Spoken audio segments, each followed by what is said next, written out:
Congressman Nick Langworthy visited the southern tier today, holding a press conference with sheriffs from Chemung, Schuyler, Steuben, and Tioga Counties about ways to crack down on retail theft and protect local law enforcement. WENY's Alexander Duran was there and talked to the congressman about what he wants to see done. Congressman Nick Langworthy is here in Elmira to talk about his support for local law enforcement in the southern tier. Soft on crime policies have emboldened criminals where our law enforcement officers are becoming targets of senseless violence. It's a troubling reality that demands our immediate attention in decisive action.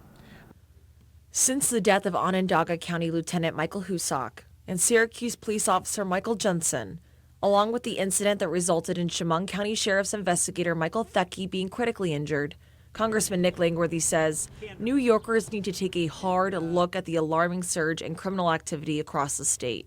To combat this issue, Langworthy says law enforcement needs more support to crack down on organized retail theft, and bail reform needs to be revoked in New York. Bail reform and discovery reform have crippled the criminal justice system. You need to shut this down. Let's go back to a 2019 world and have the people at the table, the people behind me, that are responsible for keeping our streets and our families safe. Chemung County Sheriff Bill Schramm says he agrees with Congressman Langworthy that bail reform either needs to be amended or repealed for the safety of law enforcement. One of the biggest problems is you didn't have the right stakeholders at the table to begin with. I think a lot of these things could have been troubleshot.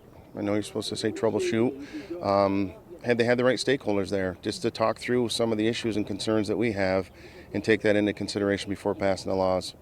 Just last week, New York state lawmakers passed a budget that includes $40 billion to bolster retail theft teams with law enforcement and increase criminal penalties. Reporting in Elmira, Alexandra Dern, WENY News.